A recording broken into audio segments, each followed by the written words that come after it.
Voters ہیں یا جس نے کوئی میڈیا کے اوپر بھی کوئی حمایت کر دی تحریک انصاف کے لیے، یہ جس طرح کا ظلم کیا جا رہا ہے، مجھے کئی دفعہ خیال آتا ہے کہ کیا کوئی خوف خدا نہیں ہے؟ یہ کوئی بڑی مارکا تو نہیں ہے کہ ایک کا پوری اسٹیٹ اپریٹس سیکیورٹی فورسز کو استعمال کرتے ہوئے نہتے لوگوں کے اوپر اس طرح کا ان کے گھر توڑ کے اندر گھسو، ان کی عورتوں کی بے حرمتی کرو، وہاں سے لوگ بچے اٹھا کے لے جاؤ، اگر وہ جس کو ڈھونڈنے آیا وہ نہیں ہے، ان کے والد کو اٹھا کے لے جاؤ، چیزیں توڑ دو، گھر لوٹ لو، پھر ایک اور دھندا چل پڑا۔ اب یہاں کیا کرتے ہیں، یہ پولیس جا کے کہتی ہے، کسی کو پکڑ لیتی ہے، جی آپ کا جیو فینسنگ میں نام آ گیا کہ آپ اس جگہ پہ تھے، ان سے پھر پیسے لیتی ہے، 15 لاکھ روپیہ ریٹ بن گیا ہے، 15 لاکھ سے شروع ہوتے ہیں، کئیوں کو 5 لاکھ دیتے ہیں، کوئی 10 لاکھ دیتا ہے، کوئی 15 لاکھ دیتا ہے، ان کو نہیں تو کہتے ہیں ہم آپ کو پکڑ کے اندر ڈال دیں گے، کیونکہ اب تو کسی کو بھی پکڑ سکتے ہیں۔ یہ تو لائسنس مل گیا ہے اس ملک میں ظلم کرنے کا، آپ کسی کو بھی پکڑ کے جیل میں ڈال دیں، جی ایم پی او کے اندر جیل میں ڈال دیے۔ یعنی یہ میں سوال یہ پوچھتا ہوں کہ کوئی خوف خدا ہے؟ کیا آپ کو ڈر ہے کہ آپ کتنی دیر زندہ رہیں گے؟ آپ کو اوپر والے کو جواب دینا پڑے گا کہ یہ جو آپ کر رہے ہیں اپنے لوگوں سے، میں یقین دلاتا ہوں کہ یہ جب اس طرح کی چیزیں کسی ان جو اپنی قوم نہیں ہوتی، مثلا ہندوستان کی فوج جو کشمیریوں سے کر رہی ہے، یا اسرائیل کی فوج جو فلسطینیوں سے کر رہی ہے، میں آپ کو یقین دلاتا ہوں کہ وہاں بھی کوئی چیک ہو جاتا ہے۔ ایک افغانستان کے اندر ایک سب سے آسٹریلیا کا جو ڈیکوریٹڈ سیکیورٹی فورسز کا آدمی تھا، جس کو سب ہیرو مانتے تھے، جو اس کے جو تغمے ملے ہوئے تھے جس کو، اس کے اوپر ان کے کئی فوجیوں نے کہا جی اس نے افغانیوں ان کو غلط قتل کیا، اس کے اوپر ایکشن لیا گیا کہ دوسروں کے خلاف بھی اس نے اگر غلط کام کیا سزا ملی اس کو۔ تو ہم تو آج ایک عجیب سے حالات دیکھ رہے ہیں، اور جو بھی اس کے پیچھے سوچ ہے اس کو تو کوئی خوف نہیں ہے کہ میں نے ایک دن اللہ کو جواب دینا ہے۔ اور یہی ہماری بدقسمتی ہے کہ یہ وہ ملک جو بنا تھا اسلام کے نام پہ، بہت بڑے پرنسپلز اسلام کے تھے۔ جب میرے نبی صلی اللہ علیہ وسلم جنگ پہ نکلتے تھے تو انسٹرکشنز دیا کرتے تھے کہ عورتوں کو، بچوں کو، بوڑھوں کو، بلکہ وہ تو کہتے تھے درخت بھی نہیں آپ نے کاٹنے۔ یعنی ایسی جو ہمارا جو سویلائزیشن، جو ہمارا عظیم لیڈر تھا، وہ کس طرح کی ایک سوچ رکھتے تھے انسانیت کے طور پہ، اور پھر جو ان کا انصاف کا پیمانہ تھا وہ کس لیول کے اوپر تھا، اور اس لیے تو وہ دنیا کی عظیم قوم بنے۔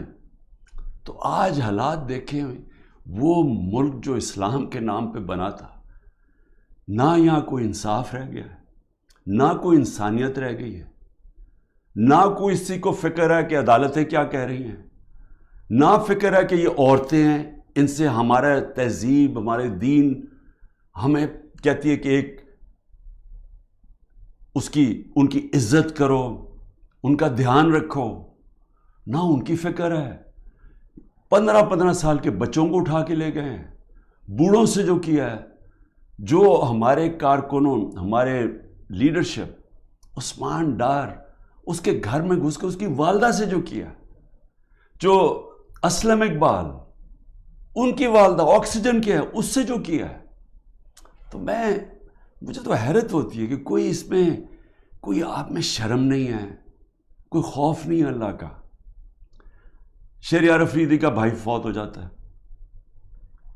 شہریار افریدی کو اجازت نہیں دی جاتی اپنے بھائی کی فوتگی، اس کے جنازے پہ جایا جائے۔ ہمارے دور میں نواز شریف کی بیوی فوت ہوئی، 4 دن گزارنے کے لیے دیا ہم نے۔ تو یہ کون سا جرم کیا شہریار افریدی نے؟ کوئی پتہ تو چلے کہ جرم کیا کیا ہے۔ کیا جرم یہ کیا ہے کہ پرامن احتجاج کرنا ہمیں، ہمارا آئین ہمیں حق دیتا ہے؟ پرامن احتجاج، کیونکہ یا تو یہ ثابت کرے نا کہ کسی نے توڑ پھوڑ کیا ہے، ہم آپ کی مدد کریں گے، ہم ہتھیار بیٹھے ہیں. آپ بتائیں کہ کور کمانڈر ہاؤس کسی نے جلایا یا کسی نے کوئی پولیس کی گاڑی جلائی ہو, ہم کہتے ہیں کہ ہم پہلے دن سے کہہ رہے ہیں کہ ہم ان کو, یہ مجرم ہیں قوم کے. لیکن کتنی گاڑیاں جلی, کتنے آگ لگی, کور کمانڈر ریڈیو پاکستان کتنے ہوئے, 10 ہوں گے, 8 ہوں گے, کیا ہوں گے؟ نہ اس کے اوپر کوئی تحقیقات کی. ابھی تک سی سی ٹی وی کیمرہ کی فوٹیج نہیں آئی جو کہ کور کمانڈر گھر میں ہوئے. کیپٹل ہل میں جب ٹرمپ کے فالوورز نے گھس کے وہاں جب گھس گئے تھے, پہلی چیز کیا, ہیڈ آف پولیس کو معطل کیا گیا. یہاں پوچھا ہے دندراتا پھر رہا ہے جو پنجاب کا آئی جی, اسے پوچھا کہ یہ تم نے جب سارا پتا تھا کہ کراؤڈ آ رہا ہے کیوں نہیں آپ نے پروٹیکشن دی, اور کس کو فائدہ ہوا اس سے؟ سوال میرا یہ ہے کہ یہ جو 9 مئی کا فائدہ کس کو ہوا؟ تحریک انصاف کو نہیں ہوا. جس کو فائدہ ہوا وہ ذمہ دار تھا 9 مئی کا. اور میں آپ کو آج لکھ کے دیتا ہوں کہ جس دن ایک انڈیپینڈنٹ اس کے اوپر انویسٹیگیشن ہوگی, یہ ثابت ہوگا کہ یہ کیا گیا تھا, پری پلان تھا. یہ کیسے ہو سکتا ہے 48 گھنٹے میں 10,000 لوگوں کو پکڑ لیا جا کے پی ٹی آئی کے؟ یہ کیسے ہو سکتا ہے؟ کیا لسٹیں بن گئیں 48 گھنٹے میں؟ پتہ بھی چل گیا کدھر ہے, اور ایک دم جا کے سارا کریک ڈاؤن کر دیا؟ یہ کہ ماننے والی بات ہے؟ پہلے سے پلان کیا ہوا تھا. اور میں شہریار افریدی کا پھر کہوں کہ ایک تو اس کو چکی میں رکھا ہوا ہے جدھر قاتلوں کو رکھتے ہیں, اس کے بعد جب اس کو وہاں جانے نہیں دیا, وہاں جا کے اس کے رشتہ داروں کو اٹھا لیا, جنازے سے اس کے رشتہ داروں کو اٹھا کے جیل میں ڈال دیا. ابھی لوگوں کو پکڑ پکڑ کے جیل میں ڈال رہے ہیں. اور سب سے جو افسوسناک بات یہ ہے کہ جس طرح لوگوں کو جیلوں میں رکھا ہوا ہے, جن کنڈیشنز میں لوگوں کو جیلوں میں رکھا ہوا ہے, جس طرح کے شہریار افریدی, ان کو منسٹر رہ چکے ہیں, ان کو کلاس بی یا جو بھی جیل ہوتا ہے اس کے اندر فیسلٹیز دی جاتی ہیں. ذرا دیکھیں یہ نواز شریف وغیرہ اور یہ مریم یہ کیسے رہتے تھے جیلوں میں, شہباز شریف کیسے رہتا تھا. اربوں روپے کی چوری کی ہوئی ہے انہوں نے, کنوکٹ ہو گئے ہیں. پینما کے اندر انکشاف ہوا کہ یہ مہنگے مہنگے ان کے اربوں روپے کی اپارٹمنٹس, یہ یہاں سے پیسہ چوری ہو کے گیا کیونکہ ان کے پاس تو کوئی منی ٹریل نہیں تھی. تو رہن سہن ان کا دیکھیں, ان کی کیا غلطی ہے؟ کیا یہ غلطی ہے کہ کہیں تحریک انصاف اقتدار میں نہ آ جائے اس لیے اس کو کرش کریں؟ جو بھی تحریک انصاف میں اس کو کرش کیا جائے. اور جو ہمارے لوگ سینئر لوگ کے میں ڈاکٹر یاسمین 75 سال کی ہیں, ان سے اب اس گرمی کے اندر جیل میں رکھا ہوا ہے. واضح کہہ رہی ہیں کہ اندر نہ جاؤ, ان کی ویڈیو میں بیٹھی کہہ رہی ہیں کہ ایک کور کمانڈر گھر میں نہ جاؤ, ان کو جیل میں رکھا ہوا ہے. میاں محمود, اس کو تشدد کیا اس کے اوپر, اس نے عدالت میں جا کے کہا کہ مجھے نامعلوم افراد نے میرے اوپر تشدد کیا. اعجاز چودھری, اس کے اوپر تشدد کیا. تو یہ سارے جو ہمارے لوگوں کو اندر ڈالے ہوئے, علی محمد وہ ایک نکلتا ہے پھر جیل میں ڈال دیتے ہیں. بس صرف ایک کہہ رہے ہیں جادو کا لفظ کہ جی میں پی ٹی آئی چھوڑ رہا ہوں تو ان کے اوپر سب کچھ معاف ہو جاتا ہے, سارے قتل معاف ہیں, دہشت گردی سب کچھ معاف ہے. تو یہ ایسا تو اس طرح کا تو انصاف نام کی چیز ہی ختم ہو گئی ہے. یہ نظام جو چل رہا ہے, کیا اس سے یہ آپ حاصل کر لیں گے یہ جو کرنے جا رہے ہیں کہ کسی طرح تحریک انصاف کرش ہو جائے گی؟ میں آپ کے سامنے آج بیٹھ کے میں یہ دعویٰ کرتا ہوں, آپ جو مرضی کر لیں آپ تحریک انصاف کو نہیں روک سکتے. جتنا مرضی ظلم کریں گے تحریک انصاف کا ووٹ بینک بڑھتا جا رہا ہے. یہ لوگ بھیڑ بکریاں نہیں ہیں. انسانوں میں اور جانوروں میں فرق ہوتا ہے. انسانوں میں جب شعور آ جائے, وہ جو انگلش میں فریز ہے an idea whose time has come, جب ایک دل میں اور دماغ میں ایک سوچ جب آ جاتی ہے انسانوں کی آزادی کی, کوئی طاقت اس کو نہیں روک سکتی. تو میری یہ جو کیا جا رہا ہے, یہ جو ظلم ہے, نفرتیں بڑھ رہی ہیں, اداروں کے خلاف نفرتیں بڑھ رہی ہیں. یہ ہمارے ملک کی تباہی ہے، یہ دشمنوں کا فائدہ ہے۔ تو میں 2-3 چیزیں اور کہنا چاہتا ہوں ختم کرنے سے پہلے، کہ میرے اوپر 150 کیسز سے زیادہ کر دیے، میرے اور لوگوں کے اوپر بھی کیسز ہیں، میرے پہ 150 سے زیادہ کر دیے، اور جس طرح کے کیسز ہو رہے ہیں دنیا میں مذاق اڑ رہا ہے پاکستان کا۔ کوئٹہ میں قتل ہوتا ہے، مجھے پتہ بھی نہیں، وہ اس کیس کا بھی مجھے نہیں پتہ۔ وہ جو کیس میرے جو وکیل ہیں وہ مجھے کہتے ہیں کہ وہ کیس کی کوئی حیثیت ہی نہیں ہے، ایک کسی شہری نے کہہ دیا کہ جی عمران خان نے غداری کی ہے، تو یعنی وہ کیس اس کیس سے چلنا ہی نہیں تھا، مجھے پتہ ہی نہیں ہے، وہاں قتل ہوتا ہے۔ 4 گھنٹے کے بعد لا منسٹر میرا نام لے لیتا ہے کہ میں نے قتل کیا، اور میرے اوپر اس کے بعد 40 گھنٹے کے بعد وہ بیٹے کو پولیس میں رکھتی ہے، اور وہ بیٹا کہتا تھا جی عمران خان نے قتل کیا، 302 ہو جاتی ہے۔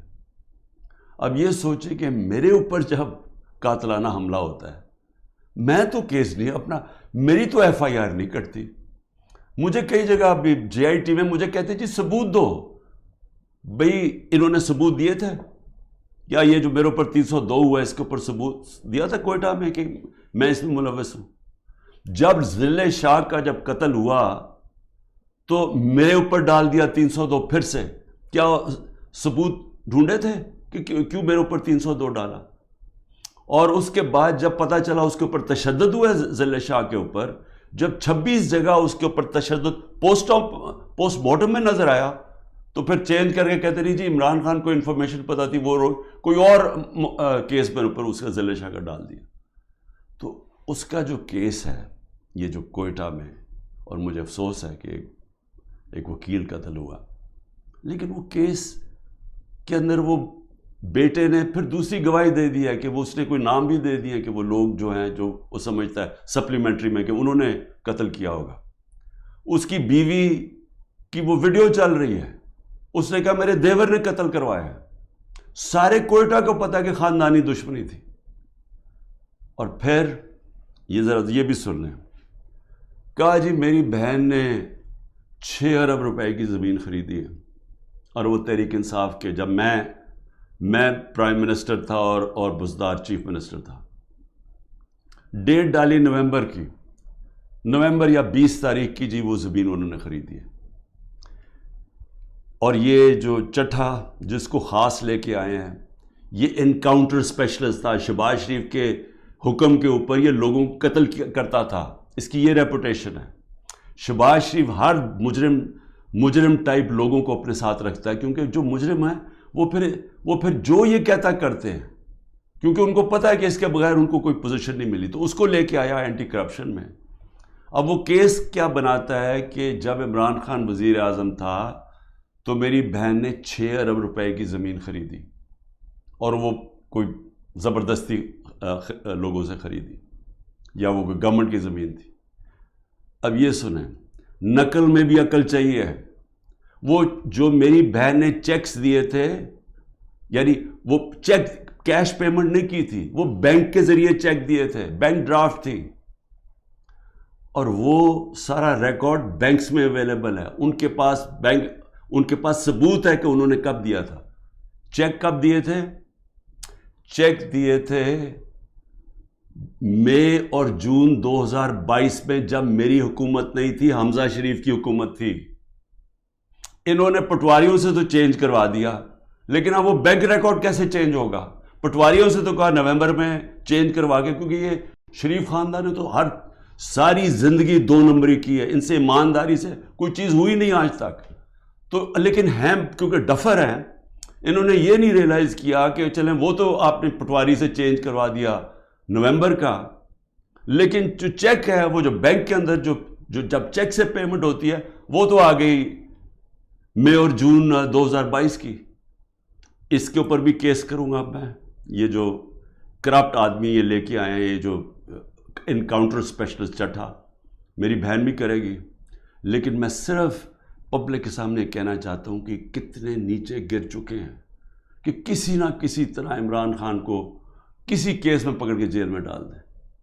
یہ جو ملٹری کورٹس کھولے ہیں، اس کا بھی صرف ایک ہی مقصد ہے کہ کیونکہ عام ان عدالتوں میں، کسی بھی عدالتوں کے اندر کوئی بھی کیس نہیں کھڑا ہوتا، کیونکہ وہ کیس ہے ہی کچھ نہیں، بوگس کیسز ہیں. اب یہ فوجی عدالتوں کے ذریعے عمران خان کو سزا دلوائیں گے. کیا ہوگا اس سے؟ میں تو تیار ہوں، میں تو ہر چیز کے لیے تیار بیٹھا ہوں، ہر جگہ ہر دوسرے دن عدالتوں میں پھر رہا ہوں، جا رہا ہوں. کوئی یہ نہ مجھے کہے کہ میں یہ جو ان دو بڑے ڈاکوؤں کی طرح دم دبا کے باہر بھاگ جاؤں، کیونکہ ان کو کرپشن اتنی انہوں نے کی ہوئی، ہمیشہ یہ باہر بھاگ جاتے ہیں، وہاں سے پھر NRO لے کے ڈیل کر کے پھر واپس آ جاتے ہیں. میں یہی ساری کیسز لڑوں گا، اور میں ملٹری کورٹ میں بھی لے کے جائیں وہاں بھی کیس لڑوں گا. لیکن یہ یاد رکھیں کہ مجھے ایک آدمی کو باہر رکھنے کے لیے جو آپ نقصان پہنچا رہے ہیں پاکستان کو، سارے پاکستان کی عدلیہ کے نظام کو، جو پاکستان کی ڈیموکریسی ہے، جو پاکستان کے ادارے تباہ کیے جا رہے ہیں، یہ جو جھوٹے کیسز بنائے جا رہے ہیں. سوچیں کہ یہ جب آپ پولیس کو اس طرح کام کروائیں گے پولیس سے، تو وہ اپنے بھی کام کریں گے. جس طرح میں نے ابھی کہا کہ ہر جگہ پیسہ بنا رہے ہیں آپ کہ جی جیو فینسنگ میں آپ کا نام آ گیا، اتنے پیسے دے جی، نہیں تو ہم وہ جو 3 MP اس کے اندر پکڑ کے آپ کو جیل میں ڈال دیں گے. تو سارے ادارے، سارا ملک کا نظام تباہ کیا جا رہا ہے. معاشی حالات وہ دیکھ لیں، ملک معاشی طور پہ بیٹھ چکا ہے، آگے کوئی امید بھی نہیں نظر آ رہی. یہ جو بجٹ پیش کیا دنیا مذاق اڑا رہی ہے، پیسہ کدھر سے آئے گا ان کو یہی نہیں پتا. اور صرف جب ایک obsession ہو کہ صرف ایک آدمی نے نہیں آنا اور کوئی فکر نہیں ہے کہ ملک کے سارے ادارے تباہ ہو، اخلاقیات تباہ ہو، ہمارا جو پولیس کا نظام تباہ ہو، اور صرف کوئی بھی تحریک انصاف کا بس یہ کہہ دے لیڈر کہ میں جی پارٹی چھوڑ رہا ہوں، تو اس کے اوپر قتل بھی معاف ہو جاتا ہے، سارے کیسز معاف ہو جاتے ہیں. کیا اس طرح کوئی ملک چل سکتا ہے؟ کیا ایسے ملکوں کو بنانا ریپبلک نہیں کہتے ہیں؟ میں اس لیے آخر میں کہتا ہوں، اب دیکھیں، میں اس لیے بات چیت کی بات کر رہا ہوں، اپنے ملک کا مجھے فکر پڑی ہوئی ہے. یہ ملک ادھر جا رہا ہے جدھر کوئی سنبھال نہیں سکے گا. میں اس لیے یہ کہہ رہا ہوں کہ ابھی بھی ٹائم ہے بات چیت کرنے کا، اور بات چیت کرنے کا یہ PDM کے لوگوں سے کوئی فائدہ نہیں ہے، کیونکہ ان کے ہاتھ میں کچھ نہیں ہے. یہ تو ڈرے ہوئے ہیں کہ سارا وقت جی عمران خان کو ملٹری کورٹ میں. سوچیں کہ ڈیموکریٹس بھی کہتے ہیں کہ جی کسی کو ملٹری کورٹ میں ٹرائی کریں، کیونکہ اتنے ڈرے ہوئے ہیں الیکشن سے، ان کو پتہ ہے الیکشن میں ان سے کیا ہونا ہے. تو میں صرف اسٹیبلشمنٹ آرمی چیف سے بات کرنا چاہتا ہوں کہ ابھی بھی ٹائم ہے، یہ کورس کریکشن کریں. یہ ملک جس طرف جا رہا ہے یہ آپ بھی نہیں، کوئی نہیں کنٹرول کر سکے گا. یہ غلط فہمی ہے کسی کو کہ ایک اسٹیبلشمنٹ ملک کو اکٹھا رکھ سکتی ہے، نہیں رکھ سکتی. ملک کو ایک ڈیموکریٹک پارٹی جس پبلک کے اندر روٹس ہو، وہ ہی ملک کو اکٹھا رکھ سکتی ہے، اور پھر ہاں دشمنوں سے پروٹیکٹ کر سکتی ہے ہماری پاکستان کی فوج. لیکن اس طرف جدھر ہم جا رہے ہیں، مجھے افسوس سے کہنا پڑتا ہے کہ ہم ایک بالکل اندھیرے میں جا رہے ہیں. اور میں پھر سے آج صرف اس لیے کہہ رہا ہوں، کوئی مجھے کسی سے کسی چیز کی ضرورت نہیں ہے، وہ کسی سے کوئی مدد نہیں مانگ رہا. میں کوئی نہیں کہہ رہا میرے کیسز ختم کر دو، میں سارے کیسز اٹینڈ کروں گا. میں صرف یہ کہہ رہا ہوں کہ پاکستان کو بچائیں. یہ ملک جس طرف جا رہا ہے، یہ جس طرف یہ لے کے جا رہے ہیں، اور جو آگے پلان بنا ہوا ہے کہ اور بھی پارٹیز کھچڑی بنا کے اور چھوٹی چھوٹی پارٹیز کے اندر بندر بانٹ ہو جائے، اور اس سے کوئی چینج آ جائے گا ملک میں، اس سے اور تباہی آئے گی آگے. پاکستان